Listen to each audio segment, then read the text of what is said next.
কোরআনে কারিমের প্রতি মহব্বত ভালোবাসা বৃদ্ধি যত পাচ্ছে, আমাদের এদেশে ইসলামের সমাজ প্রতিষ্ঠা সম্ভাবনা তত বাড়ছে। এই কারণে জালেম এবং মুনাফিকরা এরা উঠে পড়ে লেগেছে। ইয়া আইয়ুহান নাবিয়্যু জাহিদিল কুফফার ওয়াল মুনাফিকিনা ওয়াগলুজ আলাইহিম ওয়া মাওয়াহুম জাহান্নাম ওয়া বিসাল মিহাদ। আল্লাহ তাআলা বলেন, হে রাসূল, হে নবী, আপনি যথাযথভাবে সংগ্রাম করেন, লড়াই চালিয়ে যান মুনাফিক এবং কাফেরদের বিরুদ্ধে। কাফের এই দেশে ছিল, আমরা অনেকে টের পেয়েছি, জানিও।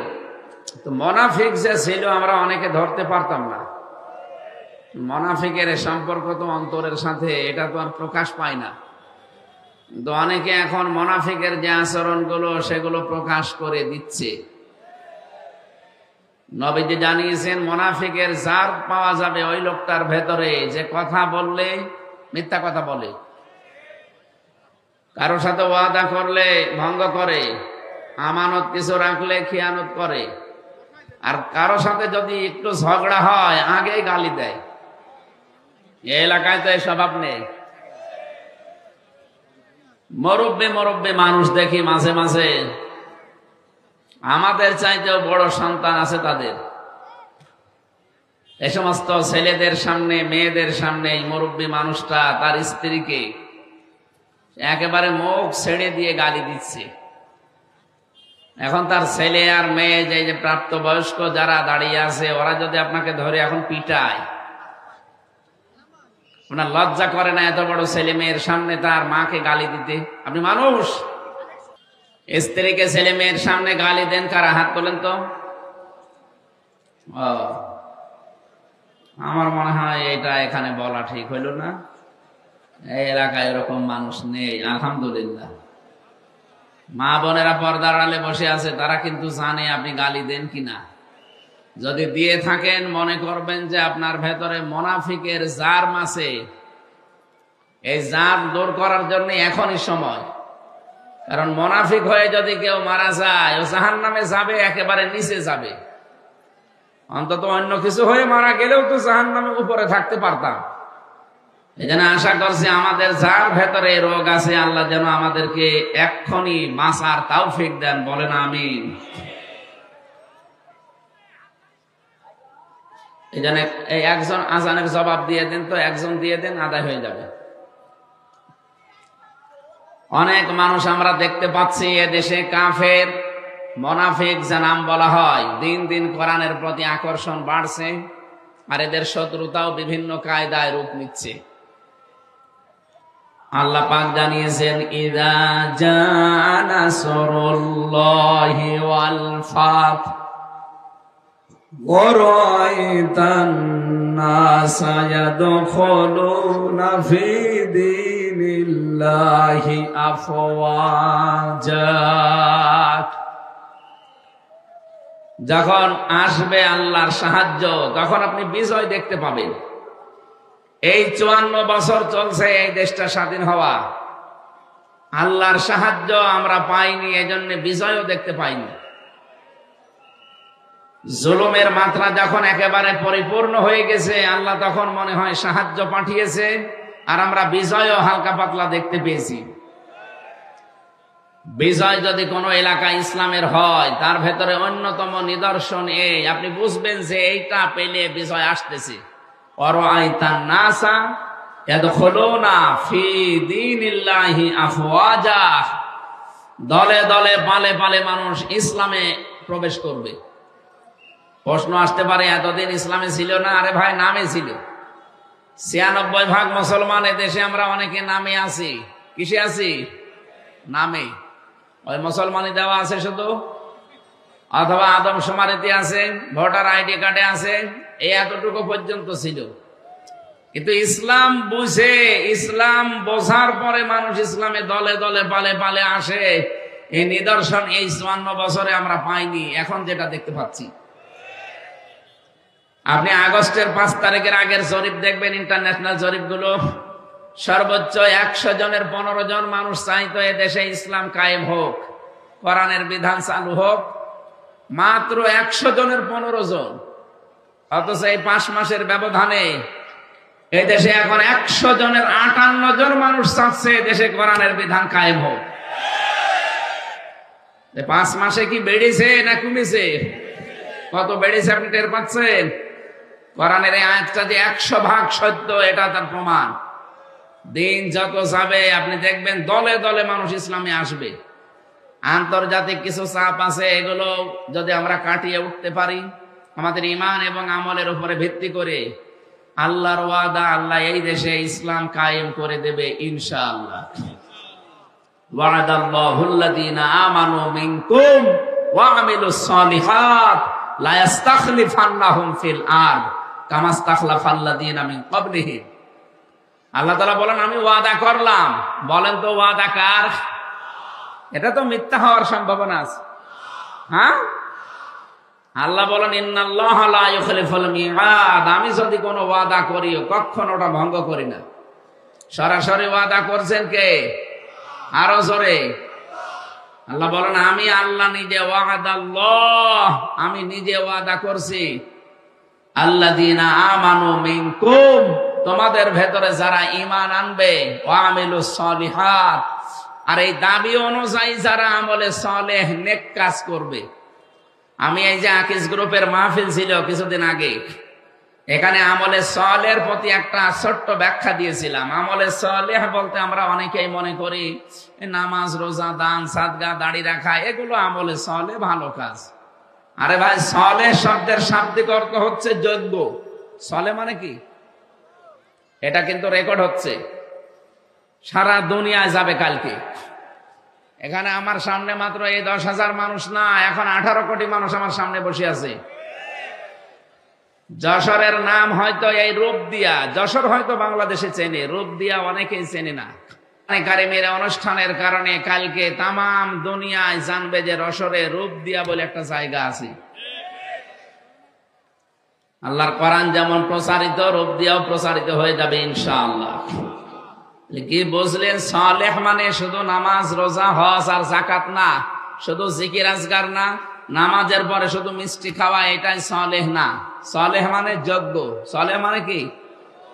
যারা ঈমান আনার পরে যোগ্য হয়ে গড়ে উঠবে। আল্লাহ বলেন আমি ওয়াদা করলাম তাদের সাথে, লা ইস্তাখলিফান্নাহুম ফিল আরদ।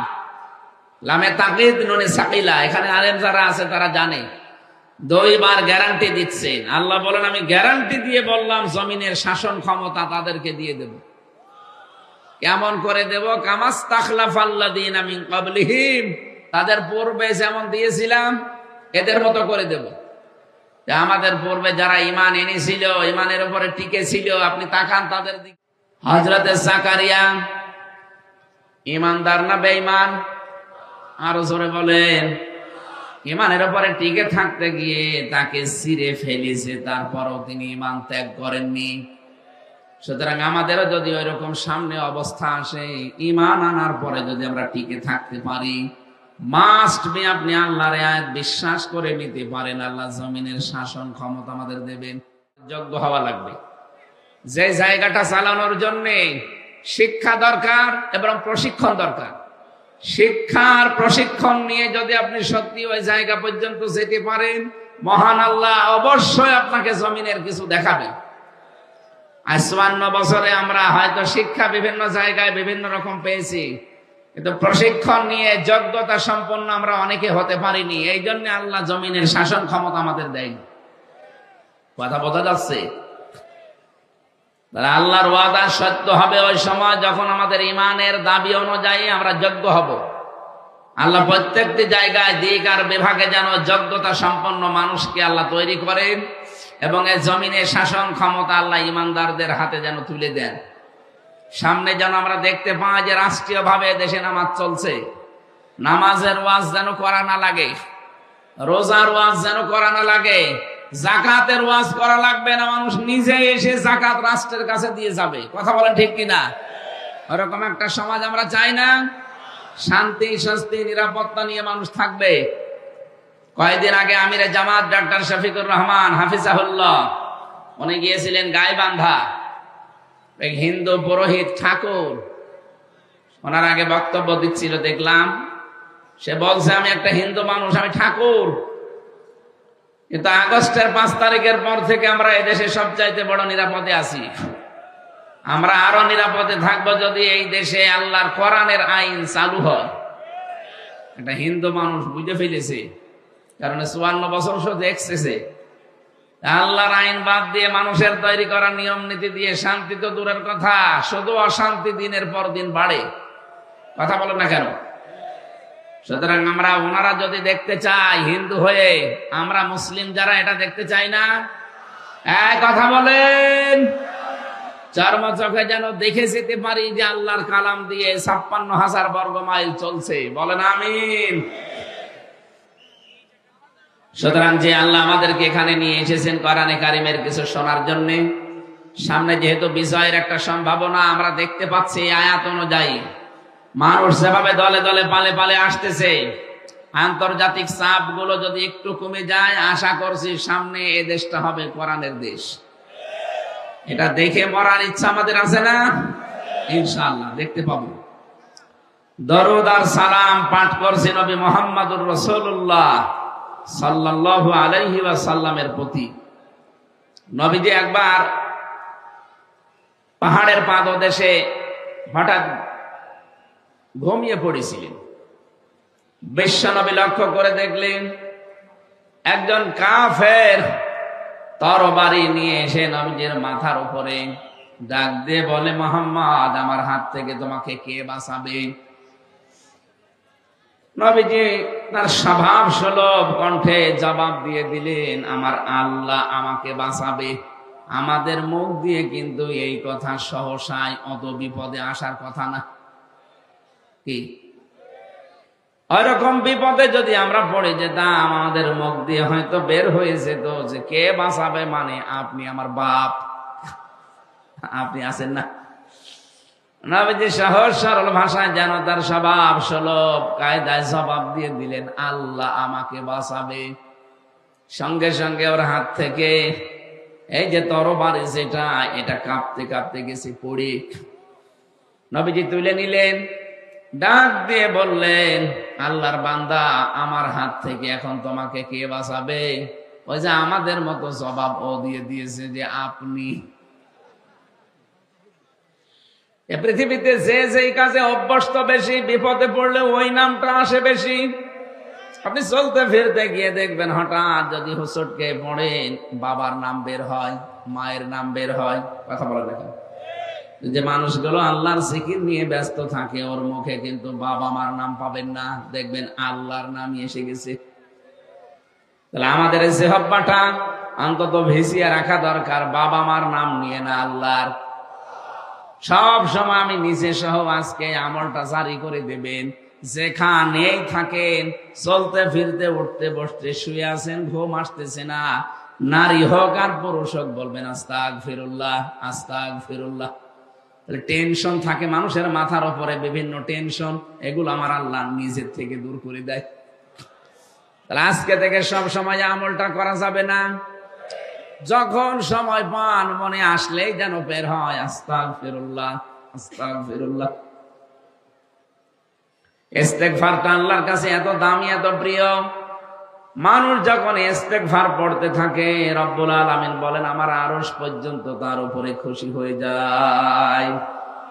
ওর মনের ভেতরে যে টেনশন পেরেশানি আছে, এই ইস্তেগফারের কারণে ওইটা আমি আল্লাহ নিজের থেকে দূর করে দেই। বলেন তো হাদিসটা কি 100 ভাগ সত্য না 98 ভাগ? কিন্তু আমাদের জীবনের প্রতিফলন একেবারেই নেই।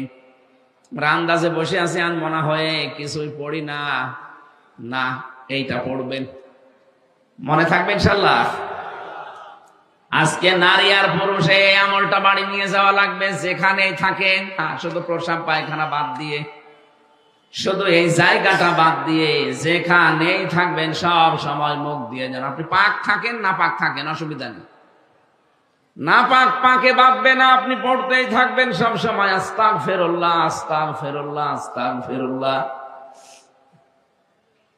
হঠাৎ নবীজি দেখলেন এই কাফের সহ চারিদিকে মৌমাছি এক ঝাঁক এসে আমাদেরকে ঘিরে ফেলেছে, গুনগুন করে আওয়াজ দিচ্ছে। নবীজি ডাক দিয়ে বললেন, মৌমাছিরা আমাদেরকে ডিস্টার্ব করো কেন? মৌমাছিরা ডাক দিয়ে বলে, মাবুদ তুমি আমাদের জবানটা খুলে দাও, নবীজির সাথে একটু সালাম বিনিময় করে জীবনটা ধন্য করি। সঙ্গে সঙ্গে আল্লাহ তাদের জবান মানুষের মতো খুলে দিয়েছে। সিরাতের কিতাবে পড়েছি, নবীজির সাথে ডাক দিয়ে বলে, হে রাসূল আপনি তো গুনগুন আওয়াজ শোনেন, আপনি যখন বিপদে পড়েছিলেন আল্লাহ তো আপনাকে আগেই জানিয়েছে, আল্লাহু ইয়াসিমুকা মিনান নাস, যে আপনি যদি বিপদে পড়েন আপনাকে আল্লাহ নিজে বাঁচাবে। তার বিভিন্ন সৈন্য বাহিনী আছে, তাদেরকে দিয়ে, আমরা তার একটা সৈন্য। বিশ্বনবী দাওয়াতি কাজ শুরু যেদিন করেছিলেন 40 বছর বয়সে, ওই দিন থেকে ইন্তেকাল পর্যন্ত এই 23টা বছরে তাকে 82 বার ইহুদিরা হত্যা করার চেষ্টা করেছিল ডাইরেক্ট। কতবার বলেন বলেন? 82 বার চেষ্টা করেছে ডাইরেক্ট মেরে ফেলার, পারে নাই। ইয়াসিমুকা মিনান নাসের কারণে আল্লাহ যেহেতু গ্যারান্টি দিয়েছেন, হে নবী আমি আল্লাহ আপনাকে বাঁচাবো আপনি যদি আমার কোরআনের প্রচার সঠিকভাবে করেন। বলেন তো বিশ্ব নবী কোরআনের প্রচার সঠিকভাবে করেছিলেন কিনা? বলেন বলেন? এই কারণেই আল্লাহ বাঁচিয়েছে। মৌমাছিরা বলে, হে নবী আপনি শুধু গুনগুন আওয়াজ শোনেন, আমরা তো আওয়াজ করি না, আমরা একটা কথা বলছিলাম। কি কথা? আমরা দরুদ পড়ছিলাম। আমাদের ভাষায় এটা তুসাব্বিহু লাহুস সামাওয়াতুস সাবউ ওয়াল আরশু ইলা আখিরিল আয়াত।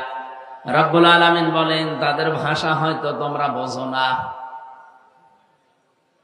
তাসবিহুম লা তাফকাহুন, তাদের যে তাসবিহ পাঠ জিকির আজকার এটা শুধু মানুষেরটা বোঝো, বাকি সৃষ্টিরটা তোমরা বোঝো না।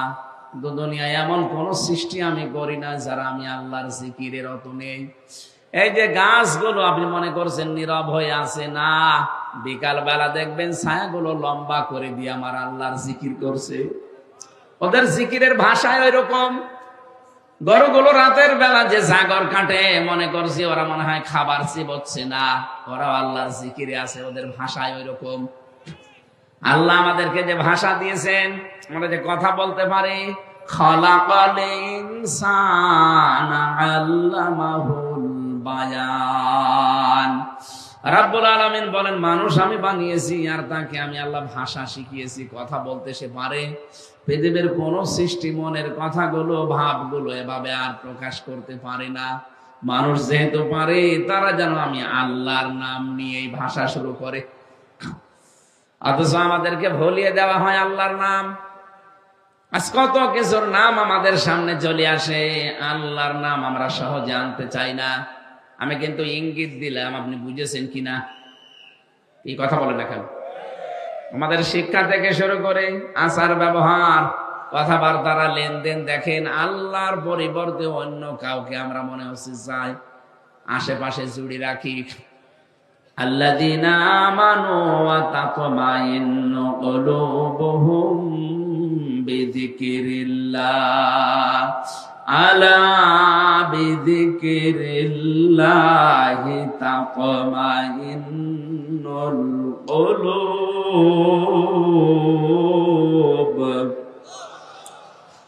আল্লাহ তাআলা বলেন যারা ঈমান এনেছে এই মানুষগুলোর কাছে আমি আল্লাহর জিকিরে শান্তি আসবে, প্রশান্তি পাবে তারা।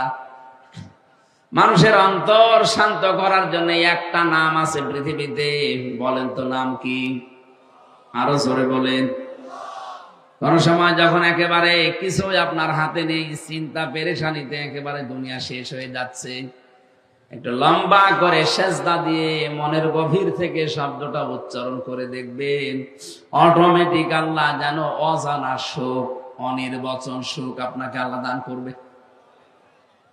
কয় মিনিট সেজদা দিয়েছেন জীবনে? হয়তো 1-1.5 মিনিট 2 মিনিট আপনি উঠে পড়েন, এটা লম্বা সেজদা দিয়ে দেখেন তো আধা ঘন্টা 1 ঘন্টা পরিমাণে আপনি দেখবেন একটা অনির্বচন সুখ পাবেন, যদি আপনার অন্তর পরিষ্কার থাকে। নবীজি ডাক দিয়ে বললেন, মৌমাছিরা দরুদ পড়ছিল, এটা তোমাদের ভাষা। কি কি কারণে দরুদ পড়ছিল? এই সময় আমাদের ডিস্টার্ব হচ্ছে, এত আওয়াজ দাও। বারবার বলছিলাম যে আমাদের ডিস্টার্ব হচ্ছে, তুমি আমাদের ভাষা তো তোমরা বোঝো না, কিসের দরুদ বলো দেখি। এই কঠিন মুহূর্তে তোমাদের দরুদের দরকার কি ছিল? মৌমাছিরা জবাব দিচ্ছে, হে রাসূল, তামাম পৃথিবীতে আমরা বিচরণ করি, যেখানে মধু পাই বিভিন্ন ফলে ফুলে মধুগুলো নিয়ে আসি, কিন্তু আমরা জানি যত জায়গায় আমরা মধু পাই না কেন, পৃথিবীর কোন ফুল ফলে এই মধু নেই যে মুখ দিলে মধুটা 100 ভাগ পরিপূর্ণ হয়ে যাবে না। সর্বোচ্চ 10% মধু থাকে বিভিন্ন ফুলে ফলে। এটাকে 100 ভাগ করার জন্য আমরা নিজের বাসা থেকে অনেক দূর পর্যন্ত চলে যাই। যারা আমরা কাজ করে খাই তাদেরকে শ্রমিক বলা হয়। যিনি ওই চাকের ভেতরে একেবারে মেন দায়িত্বে আছে তার নাম রানী। এরপরে যিনি রানীর কথাবার্তার মতো আমাদের কাছে খবর পৌঁছায় তার নাম পিউপা। এরপরে যিনি দায়িত্বে আছেন গেটে দারোয়ানের তার নাম গার্ড। এই যত এলাকা থেকে মধু সংগ্রহ করে আমরা যাই চাকে যাবার পরেই সর্বপ্রথম আমরা গার্ডের কাছে ওইটা দেখাই। গার্ড ওইটা নেওয়ার পরে পিউপার কাছে দেয়। পিউপা ওটা পরীক্ষা করার জন্য তার এই বাসার ভেতরে আধুনিক যন্ত্রগুলো আছে। আপনারা হয়তো শুধু চাক দেখেন, সূরা নাহাল নামে মৌমাছি নামে আল্লাহ একটা সূরা নাযিল করেছেন, ওর ব্যাখ্যা এগুলো লেখা আছে। ছোট্ট ছোট্ট ওই ঘরের ভেতরে এত যন্ত্রপাতি আছে, সারা পৃথিবীর যেখান থেকেই মুখে করে মধু নিয়ে যাক, সঙ্গে সঙ্গে মধুটা আগে ওই পিউপার কাছে দেওয়া হয়। গার্ড নিয়ে পিউপার কাছে দিয়ে পরীক্ষা নিরীক্ষা করে যদি দেখে যে দিয়ে গেল তার শরীরের কোন জায়গায় নাপাক লেগে আছে, সঙ্গে সঙ্গে ওকে ধরে পানিশমেন্ট দেবে। রানীর কাছে ডাক দিয়ে বলবে, রানী, আপনার এই শ্রমিক হয়তো কাজ করতে গিয়ে মধু সংগ্রহ করতে গিয়ে নিয়ে এসেছে মধু, এই যে আমি পরীক্ষা করে মাত্র 10 ভাগ মধু পেয়েছি, কিন্তু আশ্চর্যের বিষয়ে এর শরীরের কোন জায়গায় একটু নাপাক লেগে আছে। হ্যাঁ, এখানে শিক্ষা আছে। মৌমাছি ডাক দিয়ে বলছে, যেগুলো মানে শ্রমিক যেগুলো কাজ করে খায় তারা, যে আমরা নিয়ে এসেছিলাম হয়তো এখান থেকে 20 কিলোমিটার দূর থেকে, এমন একটা জায়গায় আমরা বসেছিলাম যে জায়গায় নাপাক ছিল, আমরা টের পাইনি। পিউপা যদি পরীক্ষা করে দেখে যে এর ভেতরে নাপাক ছিল, সঙ্গে সঙ্গে রানীর কাছে পৌঁছিয়ে দেয়। রানী আদেশ দিয়ে দেয়, ওর আর বেঁচে থাকা আর কোনো অধিকার নেই, ওকে মেরে ফেলো। ওই সময় তাকে চাকের ভেতরে মেরে ফেলা হয়। তাফসিরে মুফাসসিরিন ইকরাম লিখেছেন কেন, জবাব দিয়েছেন তারা নিজেরাই। প্রথম কারণে মধুটা তামাম পৃথিবীতে বান্দা বান্দীদের জন্য আল্লাহ শেফা হিসাবে দিয়েছেন। সুম্মা কুলি মিন কুল্লিস সামারাত, আল্লাহ পাক বলেন যত ফল মাকড় আছে, ফল ফুল আছে, এখান থেকে এরা খেয়ে খেয়ে এগুলো নিয়ে আসে। শিফাউল লিন্নাস, মানুষের এগুলো রোগ মুক্তির কারণ হিসাবে আল্লাহ ব্যবহার করেন। যেহেতু মানুষের এই মুখটাকে আমার আল্লাহ জন্মের শুরু থেকে একেবারে জন্মের শুরু থেকে মায়ের পেট থেকে বের করা পর্যন্ত মুখটাকে পবিত্র রেখে দিয়েছিলেন, নাপাক করেন নাই। এই এদিকে তাকান, জন্মের শুরু থেকে একেবারে সেই বীর্য, ওখান থেকে আপনাকে মায়ের পেট থেকে আল্লাহ যখন বের করে দিয়েছে, এর আগ পর্যন্ত আপনার মুখে কোনো নাপাক আল্লাহ লাগতে দেয়নি। কথা বলে না কেন? বিজ্ঞান প্রমাণ করেছে যদি ক্ষুধা লাগে সঙ্গে সঙ্গে মায়ের রক্ত আল্লাহ বন্ধ করে দেয় মাসিক। এই নাভির সাথে নাভির তার জুড়ে দিয়ে নাপাক রক্ত পেট দিয়ে নাভি দিয়ে খাওয়ায়, তারপরও মুখে লাগায় না। আল্লাহ বোঝাতে চেয়েছে, বান্দা মুখটা পবিত্র রেখে দিলাম এই কারণে, দুনিয়ায় যেন কোনো নাপাক জিনিসে মুখ দিয়ে দিবা না। বলেন তো শুধু পায়খানা এটাই নাপাক? বলেন, হারাম সম্পদ উপার্জন করে ওটা দিয়ে ইলিশ মাছ কিনে খেলে ওইটাও পায়খানার মতো নাপাক। এদেশে তো এরকম মানুষ নেই। মনে করছে আমি ইলিশ মাছ খেলাম, অথচ ওটা এতিমের টাকা আত্মসাৎ করা।